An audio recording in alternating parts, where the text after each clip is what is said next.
Hi అండి, welcome back to my channel. మన ఛానల్ని ఇంకా ఎవరైనా సబ్స్క్రైబ్ చేసుకోకపోయింటే ప్లీజ్ సబ్స్క్రైబ్ చేసుకోండి. అలాగే ఈ వీడియోకి ఒక లైక్ చేయండి.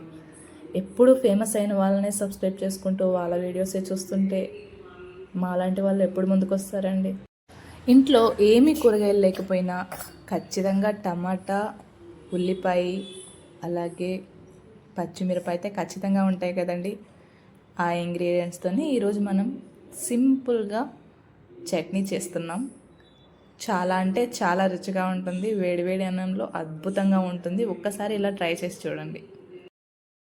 ముందుగా పొయ్యి మీద ఒక పెనం పెట్టి అందులో 2 టేబుల్ స్పూన్స్ ఆయిల్ వేసి పచ్చిమిరపని బాగా వేపుకోండి.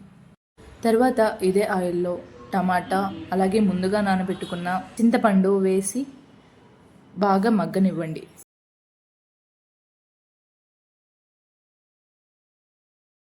టమాటా బాగా మగ్గిన తర్వాత ఇందులో 1 టేబుల్ స్పూన్ ఉప్పు అలాగే చిటికెడు పసుపు వేసి బాగా కలపండి.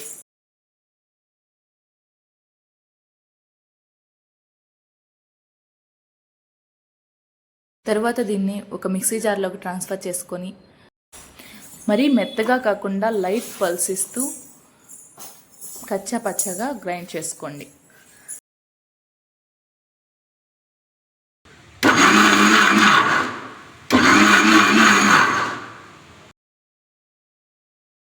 తర్వాత ముందుగా తరిగి పెట్టుకున్న ఉల్లిపాయలు వేసి ఒక్క పల్స్ ఇవ్వండి, అంతే చాలు. అంతే అండి, ఎంతో రుచికరమైన టమాటా చట్నీ రెడీ అయిపోయినట్టే. వేడి వేడి అన్నంలో ఇలా చేసుకున్న టమాటా చట్నీ వేసుకొని కొంచెం నెయ్యి వేసుకొని తింటే చాలా అంటే చాలా రుచిగా ఉంటుంది. అలాగే ఈ చట్నీ దోశలో కానీ ఇడ్లీలో కానీ ఏమాత్రం తీసిపోదండి. తప్పకుండా మీ ఇంట్లో కూడా ట్రై చేసి ఎలా వచ్చిందో కమెంట్ చేస్తారు కదా.